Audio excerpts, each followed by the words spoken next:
అలాంటిది కానీ నా ఎదురుగా పడితే ఇదంతా దొంగ అఘోరి పూజలు అంటే దేవుడు పేరు చెప్పుకొని మేము పూజలు మేము దేవుడి కోసమే బతుకుతున్నాం, మేము సమాజాన్ని మారుస్తాము అది ఇది అని చెప్తున్నారు. అదంతా అబద్ధము. నా కళ్ళ ముందుకు వస్తే మాత్రం నాకు చంపేంత కోపం వస్తుంది.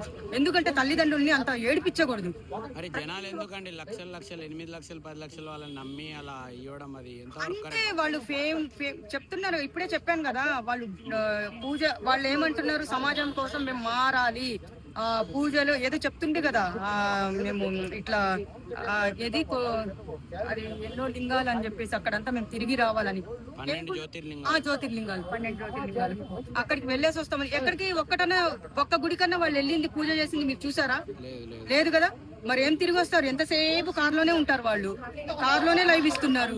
కొన్ని దిగి అన్నా మాట్లాడుతున్నారా? అది కూడా లేదు. ఒకటి పెళ్లి వీడియో పెట్టారు, ఒకటి కార్లో. ఇన్ని మేము వీడియో చూసింది ఇంతవరకు మేము చూసి అందరు చూసే ఉంటారు కాబట్టి ప్రతి ఒక్కటి కార్లోనే వాళ్ళు లైవ్ ఇస్తున్నారు. 12 జ్యోతిర్లింగాలు వెళ్ళి ఒక్కొక్కటి నేర్చుకుంటాను, ఒక్కొక్కటి నేను ఆడపిల్లల మీద నేరాలు అది దౌర్జన్యాలు జరుగుతున్నాయి, ఆడపిల్లల పట్ల నేను మాట్లాడాలి, నేను సమాజాన్ని మారుస్తానంటుంది. ఇదే నా మార్చేది?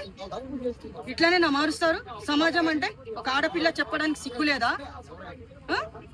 మీరేమన్నా అనుకోండి, నాకు చాలా కోపం వస్తుంది.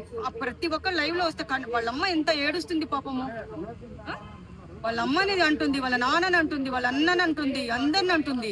కానీ ఏం మందు పెట్టారో తెలియదు కానీ ఆ అమ్మాయి మొత్తము ఆయనకి ఇది అయిపోయింది. ఆమె మొత్తం ఆయన ధ్యానంలో ఆయన ఏమంటారు, ఆయన వశం చేసుకున్నాడు అంతే అమ్మాయిని.